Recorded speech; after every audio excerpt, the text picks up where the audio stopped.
안녕하세요. 귀로 듣는 역사 이야기 흔적의 역사 14번째 시간 시작하겠습니다. 네, 안녕하세요. 네. 오늘 이야기는요. 세종대왕 이야기를 하겠습니다. 세종대왕은 뭐 두말할 것도 없는 우리 역사에 뭐 빛나는 인물이잖아요. 네. 망고의 성군, 뭐 해동의 요순 여러 가지 이제 하여튼 뭐 수식할 수 있는 모든 좋은 의미의 별명들은 다 갖고 계신 분인데요. 1450년에 이제 세종 임금이 돌아가시니까 뭐라고 이제 실록에는 표시가 되어 있냐면 그 거룩한 덕을 뭐라 표현할 수가 없어서 해동의 요순이라 했다 이렇게 얘기를 합니다. 그만큼 태평성대를 이끌었다라는 의미가 되겠죠. 그 임금의 치세를 두고 요순 시대랑 비교를 한 건데요.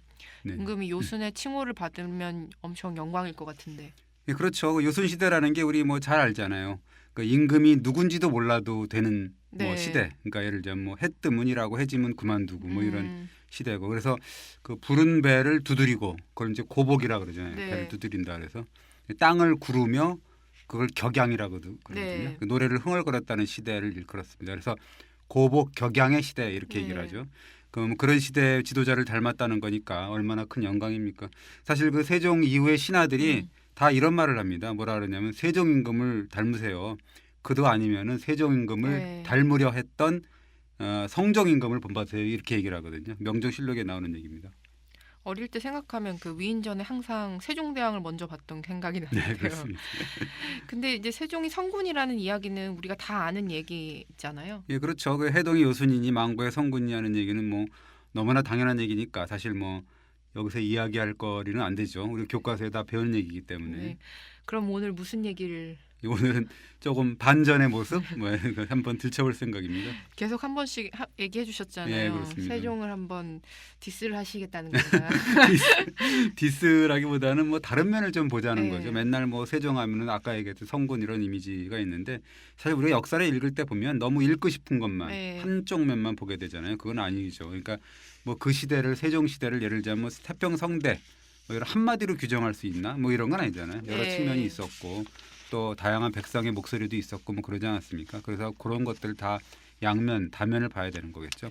근데 워낙 약간 신화된 이미지라서 세종대왕이 이제 흠결을 얘기를 하면 욕을 먹을 수도 있을 것 같은데. 뭐 그럴 수도 있을 것 같은데요. 뭐 그 시대를 좀 더 알자는 얘기니까요. 뭐 욕해도 할 수 없는 거고. 그리고 제가 좀 지적질을 했다 그래갖고 세종대왕께서 뭐 그 거룩한 업적이 뭐 폄하했다거나 그러진 않을 거니까 잘 봐주십시오.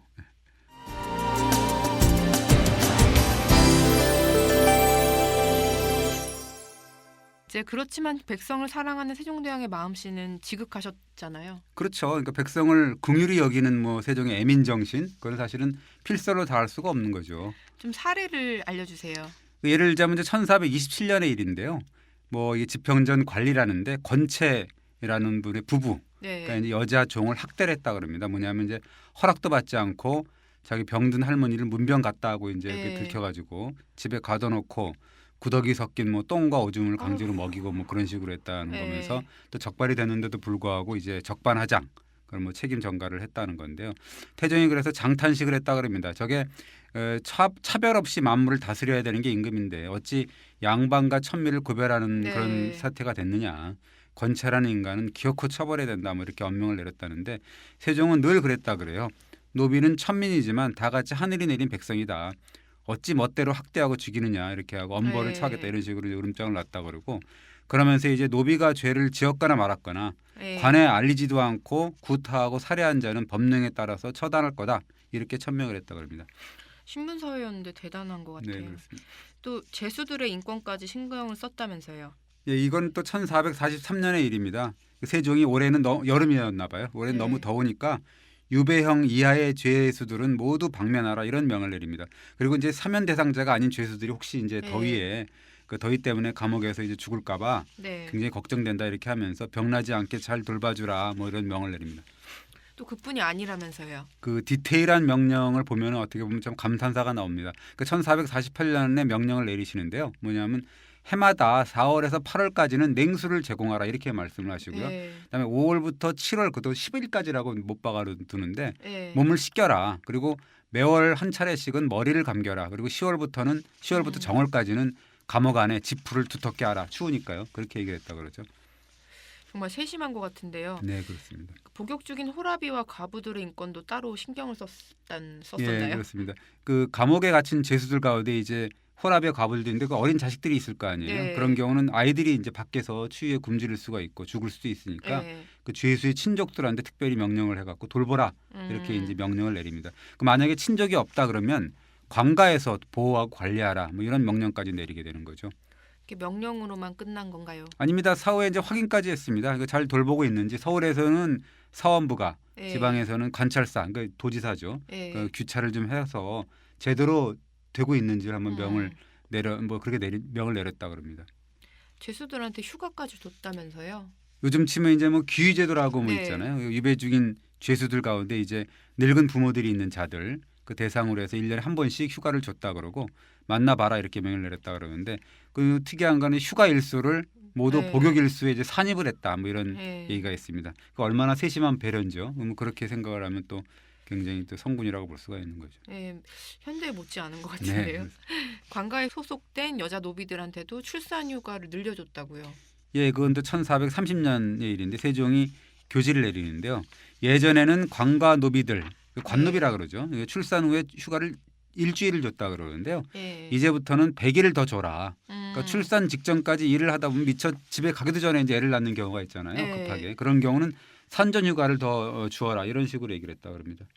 대단한 배려인 것 같은데 네. 남편한테도 출산 휴가를 줬다고요. 이것도 굉장히 선진적이지 않을까요? 네, 그러니까요. 지금도 잘 이렇게 남편들한테 주는 그런 직장이 사실은 이렇게 많을까 이렇게 생각이 드는데요. 네. 이게 1434년의 일이니까 이제 600년 정도 뭐 벌써 전인데 네. 세종이 이런 명령을 내립니다. 산모한테 출산 휴가를 줬지만은 남편한테는 전년 휴가를 안 주니까 그 산모를 누가 돌보겠냐. 그러니까 네. 이것 때문에 목숨까지 잃은 경우도 있으니까 진실로 가였구나. 네. 이제부터는 산모의 남편도 30일간 한 달간의 출산 휴가를 줘라 이렇게 얘기를 합니다.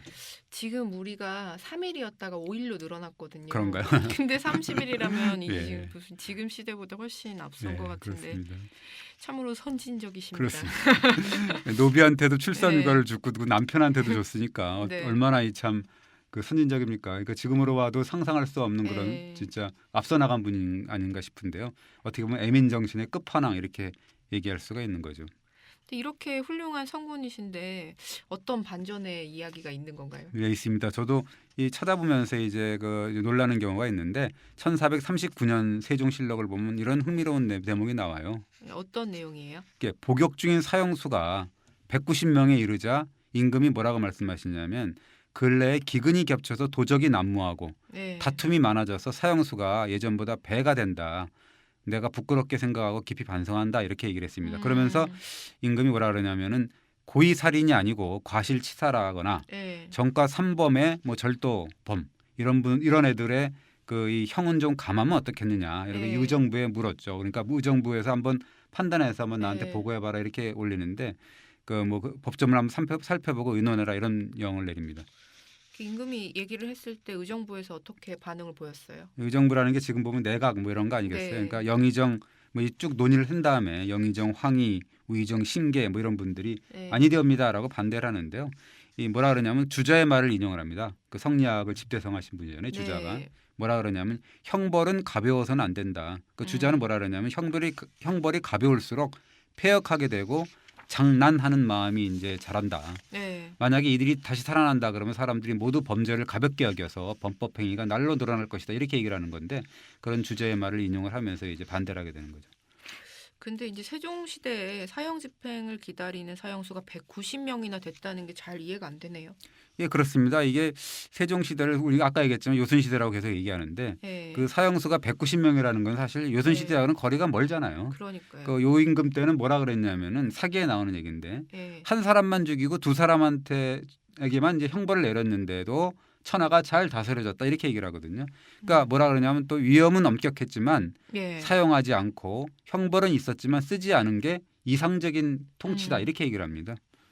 요순, 그러니까 요임금의 뒤를 이은 순임금 때도 마찬가지였다면서요. 네, 그렇습니다. 순임금이 이제 대표적인 케이스죠. 그러니까 오형에 해당되는 죄인 네. 그걸 이제 유배형으로 낮추는데 오형이라는 말이 뭐냐면은 그러니까 묵형이라는 게 이제 도둑질을 하거나 그러면은 문신을 새겨갖고 이마나 이런 데다가 네. 문신을 새겨서 이 사람은 도둑놈이네 하고 이제 그 이 문신 경을 새기는 거거든요. 네. 문신형이죠, 그러니까. 그다음에 이제 의형이라서 코를 베는 형. 네. 그다음 B형이라 해서 발등꿈치를 아유. 이렇게 베는 형. 네. 그다음 궁형이라 해서 우리가 뭐 지난번에도 봤지만 생식기를 자르는 형. 네. 그래서 대벽이라서 이제 참수형 이렇게 돼 있거든요. 그걸 5개를 일컫는데 하나같이 이제 신체를 해치는 형벌이잖아요. 네. 그러니까 순임금은 바로 이 인간의 신체를 해치는 형벌 대신에 어떻게 보면 유배형이라는 건 이제 뭐 쫓아내는 거니까 차라리 유배형으로 경갑시켰다는 얘기입니다. 근데 이렇게 순임금이 형벌에 관해서 유명한 말을 남겼다면서요. 그렇습니다. 순임금이 뭐라 그랬냐면 신중하라 신중하라.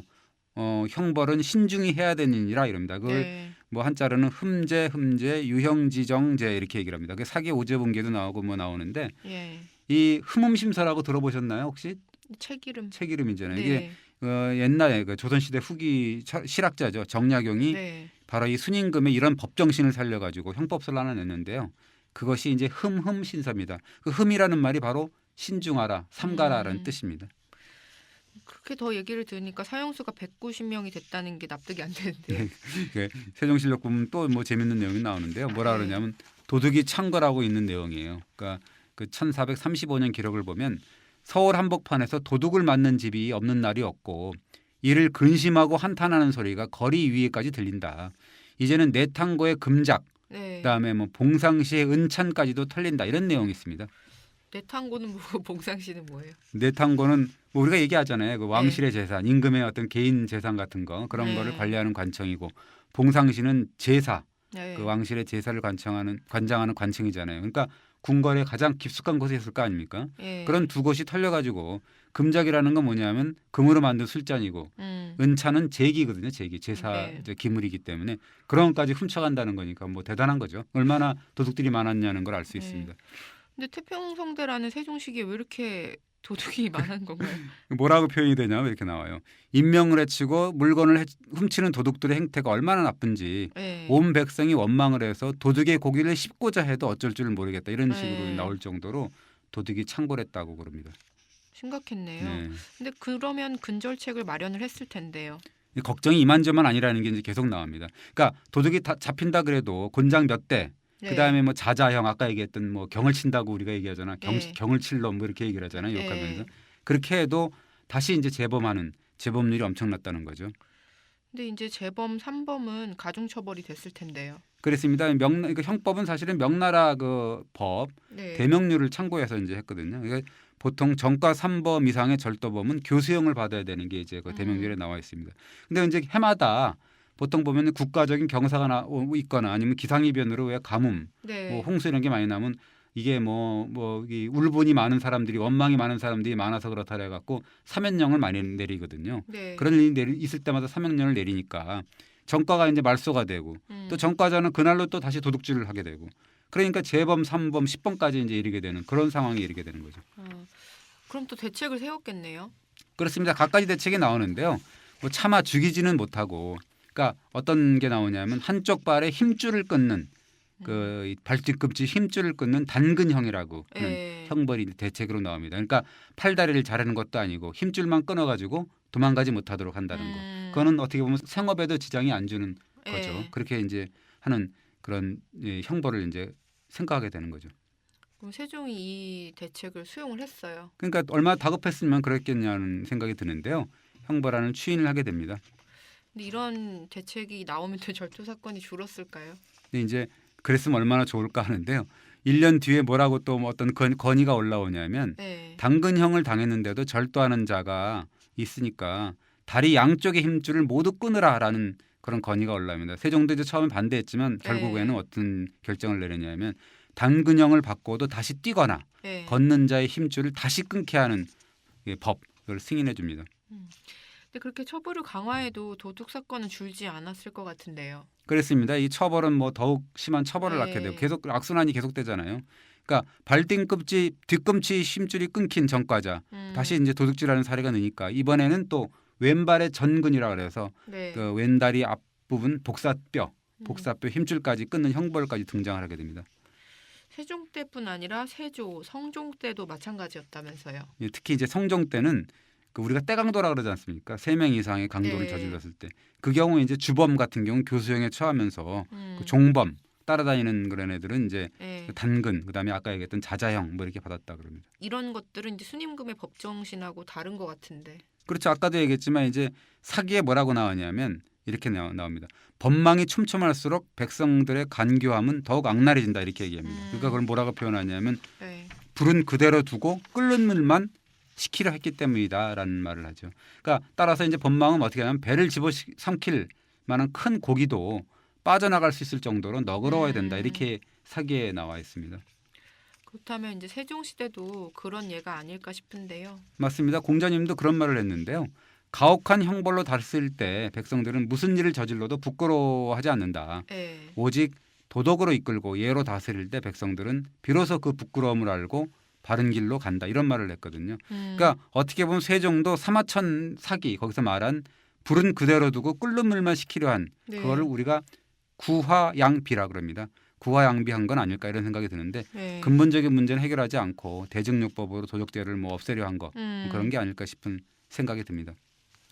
근데 이제 단근형은 약과였다면서요. 이게 무슨 얘기인가요? 단근형이라는 건 사실은 아까 얘기했듯이 힘줄만 끊는 형벌이잖아요. 네. 근데 이제 세종 시대에는 그것과 비교될 수 없는 엄청난 극형이 남발됐던 시대라고 우리가 얘기할 수 있습니다. 극형이라면 뭐 사형 이런 건가요? 그렇습니다. 지난번에도 몇 번 얘기했지만 네. 사형 집행도 여러 가지가 있잖아요. 그러니까 세종 시대에는 사형 집행 가운데서도 극강의 형벌이라고 하는 능지처참, 능지처사, 뭐 거열형 이렇게 우리가 표현할 수 있는데요. 네. 그게 남발됐던 시기 이렇게 얘기할 수 있어요. 어떤 일이 있었나요? 단적인 예를 뭐 한두 개 들자면 네. 1424년에 실록 하루 실록인데요. 8월 21일 날 실록을 보면 전혀 상반된 기록이 있어요. 뭐냐면 임금이 어진 임금은 형벌을 중하게 쓰지 않는다 이렇게 말을 해요. 네. 그리고 딴 이 기록에 같은 날짜인데 병든 남편을 죽이고 주인의 아들을 죽인 그 종, 그 두 사람이죠. 네. 그 두 사람의 죄인에게 능지처참이라는 극형을 내리는 그런 어떻게 보면 양면의 그 모습을 보여주게 되는 거죠. 네, 백성을 사랑하는 마음씨라고 알고 있는데 네. 또 이렇게 한편으로 능지처참의 극형을 내렸다고 하니까 의외인데요. 예, 물론 이제 법으로 질서를 확보한다는 차원, 네. 뭐 이런 차원에서는 이제 엄격한 법 적용이 있을 수 있는 일이고, 그러나 이제 능지처참이라는 게 뭐예요? 그러니까 능지라는 건 늘 얘기하지만 네. 산이나 구릉의 완만한 경사 이런 거 얘기하잖아요. 그러니까 되도록이면 천천히 고통을 극대화시키면서 뭐 죽이는 네. 아주 이 극한 그 비인간적인 극형이라고 볼 수가 있는 거죠. 세종이 괜히 그런 형벌을 내린 건 아니겠지요. 그렇죠. 이제 능지처참의 죄목이라는 게 우리가 네. 하는 반역죄, 네. 강상죄, 강상죄라는 게 사실은 상강어륜을 해친 그런 죄잖아요. 그러니까 효와 충을 이제 중시하지 않습니까? 유교 사회에서는 가장 금해야 될 어떻게 보면 제목인데 그 조선에서는 아까 얘기했듯이 능지처참 가운데서도 이제 거열형 팔과 다리를 수레에 매달아 놓고 찢어 죽이는 그런 형벌을 택했다 그러는데요. 네. 예, 뭐 목이 이제 달아나는 경우는 이제 3일간 잘 보이는데 효수를 하게 되고 다리는 이제 본보기로 이제 팔도 각지에 우리가 흔히 뭐 얘기하잖아요. 조리 돌린다는 표현. 네. 그 조리 돌리는 형벌 같이 내렸다 그러죠. 그런 형벌까지 남발을 했다고요. 그렇습니다. 제가 세종실록을 이제 쭉 찾아보면서 능지, 처참, 처사, 거열 이런 단어를 이제 검색을 해보니까요. 무려 60명이 이게 당했더라고요. 그러니까 그 중에 이제 모반 대역 아까 얘기했던 반역죄라든지 불충한 말을 했던 그런 죄인 이런 사람들은 딱 2명이고 나머지는 전부 이제 주인을 죽이거나 부모를 남편을 죽이거나 뭐 이런 간통을 저질러서 죽이고 뭐 이런 식의 어떤 폐륜 범죄였습니다. 근데 유교 사회니까 또 지금과 달라서 그때는 좀 당연하다고 여겨졌을 것 같기도 한데요. 그럴 수 있는 거지만요. 그래도 능지처참이라는 건 좀 그렇지 않을까요? 그러니까 예를 들자면 1423년에 4년에 전라도 정읍편에 어떤 사람이 자기 딸과 후처가 이제 음란하다 그러면서 자꾸 막 때리고 상습구타를 한 모양이에요. 그리고 그 딸의 사위까지 자꾸 내쫓으려 하는 그런 아주 포악한 그 사람이 있었는데 그러니까 사위가 이제 보고 독을 국에 타가지고 장인을 독살을 했습니다. 근데 장인을 죽인 그 사위는 감옥에서 죽었다 그래요. 근데 세종이 어떤 결정을 내리냐면 그 아버지와 남편의 독살 사실을 알고도 방관했다 이래가지고 그 딸과 후처를 능지처사라는 그 이 극형을 또 하게 됩니다. 네, 먼저 잘못한 사람도 있는 것 같은데 네, 그걸 그렇죠. 전혀 참작을 안 해줬네요.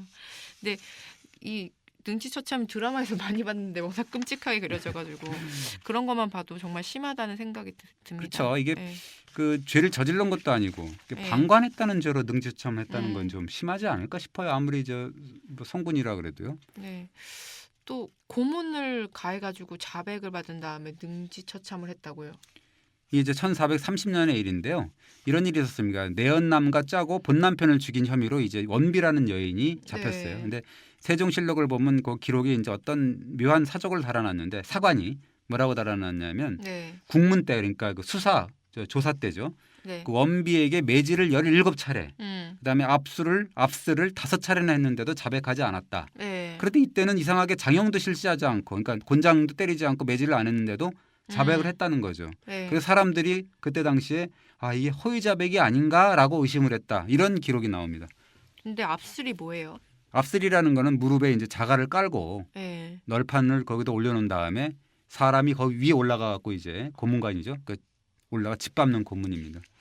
아, 그렇다면 있을 수 없는 일 아닌가요? 지금이라면은 정권이 무너질 만한 큰 그렇죠. 사건. 이게 저 세종 때 그리고 네. 이 고문 치사 사건이면서 네. 그런 다음에 또 허위 자백까지 받아냈으니까 사실은 뭐 얼마나 이 저 큰 사건입니까? 네. 그 다름 아니도 세종대왕인데 그리고 뭐 그런 여인한테 또 능지처사 네. 극형 내리고 내연남한테는 또 이게 한 단계 미친 또 참수형을 내리고 뭐 이렇게 됐으니까 그게 옳은 판단인지는 잘 모르겠습니다. 지난주에도 얘기를 했었는데 네. 그때 이제 풋사랑을 나눴던 궁녀와 환관에게도 참수형을 내린 분이 세종이라고 하셨어요. 어저께 지난주에 제가 그거를 이제 제목으로 한 게 궁녀와 사랑 환관의 뭐 슬픈 언약식 이렇게 이제 네. 제목을 달았다 그러는데 가슴이 아픈 거죠. 그러니까 무슨 내용이었냐면 궁녀 내은이라는 여자가 그 뭐 얼마나 나이가 많았겠어요. 15, 16 뭐 그 정도 아니었겠습니까? 네, 그렇죠. 그 사랑했던 환관 손생이라는 그 환관이 있었는데 옥간자 그걸 뭐냐면 망건이라고 있잖아요. 그 망건에 다는 고리 그걸 옥간자를 주고 사랑의 언약식을 했는데 네. 이게 이제 들통이 났는데요. 이 옥간자가 바로 이제 세종 임금이 쓰던 거여서 이게 문제가 된 거죠. 그 세종은 법대로 하라 그래갖고 이제 두 사람한테 차명을 내린 건데요. 정말 이제 말 그대로 슬픈 언약식이었네요. 네, 그렇습니다. 근데 그나저나 이제 백성을 긍휼히 여겼다는 세종 임금이신데 되게 법치주의적인 법의 잣대를 엄하게 들이대신 것 같아요. 그렇죠. 이제 세종의 업적이라는 거 사실 뭐 아까도 얘기했지만 필서를 다 할 수가 없죠. 그러니까 네. 법 집행에 대해서는 철두철미했다 그러는데 어떻게 보면 이제 너무 가혹한 측면이 있지 않았나 생각이 됩니다. 좀 그런 점에서는 해동의 요순이라고 보기 어려운 게 아닌가. 근데 뭐 아까도 얘기했지만 세종 형벌을 내릴 때 네. 신중하라 신중하라 뭐 흠제 뭐 이렇게 외친 네. 그 스님금이 있었다 그랬잖아요. 그걸 감안하게 되면 이제 해동이 요순이 아니다라고 할 수 있습니다. 사람의 육체에 손을 대는 형벌은 정말 잔혹하잖아요. 그렇습니다. 이제 기원전 168년이니까요. 지금 한 2200년 됐나요? 네. 그렇게 됐는데 한나라 시대 황제죠. 문제라는 분이 이 아까 얘기했던 육형을 이제 육형이라는 네. 게 사람의 몸에 손을 대는 형을 폐지하면서 이런 말을 합니다. 육형이 있어도 사람은 간악함을 멈추지 않는다. 그 잘못은 무엇인가? 교화를 먼저 베풀지 못하고 형벌부터 먼저 가하기 때문이다.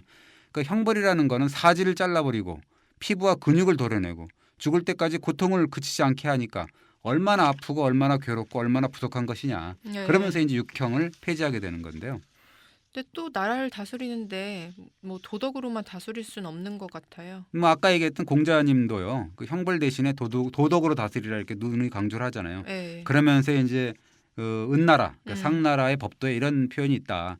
공중도덕을 지키지 않았을 때 그 손을 잘랐다 이런 그 은나라 시대의 그 법이 있거든요. 네. 한비자에 나오는 말인데 그 대목이 이제 나오니까 공자님이 이렇게 얘기했답니다. 그것이 치국의 도리다 또 이렇게 얘기를 했다 그럽니다. 왜냐하면 이제 공중도덕을 안 지키게 되면 그거는 사실은 공중도덕 자체는 가벼운 벌이지만 네. 뭐 그걸 계속 안 지키게 되고 하면 더 큰 죄를 키울 수 있다라서 이제 중형을 부과했다는 뜻을 들 수가 있는 거죠. 깨진 유리창 이론이군요. 네. 그다음 이제 세종은 어땠나요?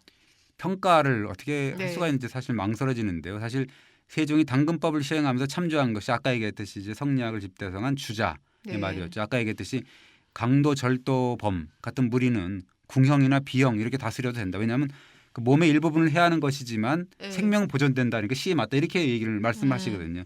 그러니까 죽이는 것보다는 오히려 궁형이나 비형이 낫다는 건데 네. 그 당근형 같은 경우는 그것도 아니고 힘줄만 자르는 거니까 어떻게 보면 궁형, 비형보다 더 가벼운 처벌이라고 생각한 것일 것 같아요. 내가 볼 때는. 네. 그렇지만 이제 능지처참은 어떤가요? 그렇죠. 이제 그 세종이라는 분이 그 부모 남편 특히 이제 주인을 죽이고 이런 폐륜 범죄 이거는 굉장히 용서 없이 이제 대처를 했다는 걸 알 수가 있는데요. 아까도 얘기했지만 유교 사회의 근간을 뒤흔드는 죄, 네. 뭐 이런 죄에 대해서는 엄격한 법 집행을 했다 이렇게 볼 수가 있는데 아무리 봐도 능지처참은 뭐 지금의 잣대라고 하지만 좀 심한 게 아닌가 생각이 됩니다. 저는 그런 생각을 하게 되는데요. 뭐 다른 분도 아니고 세종대왕이신데 조금 더 관대했으면 어떨까라는 아쉬움이 좀 남아요. 오늘 여기까지인데요. 네, 그렇습니다. 그 역사라는 게 이제 그 하나의 면만 있는 게 아니라는 거 그렇게 교훈을 뭐 얻었으면 좋을 것 같아요. 예를 들자면 네. 역사라는 게 교과서에 나오는 대로 뭐 수능 시험에 나오는 대로 이렇게 뭐 오지선단을 이렇게 정답을 찾는 건 아니지 않습니까? 네. 그 사료 문헌 고고학 자료라는 게 있으면 그 토대를 공부해 가지고 여러 가지 생각을 펼칠 수 있는 게 이제 역사고 정답이 없어요. 역사라는 게. 역사 공부하면서 이제 사고의 깊이 폭을 좀 더 할 수 있는 그런 기회가 됐으면 좋겠다는 게 저의 바람입니다. 네. 오늘 감사드립니다. 예, 오늘 감사합니다. 네.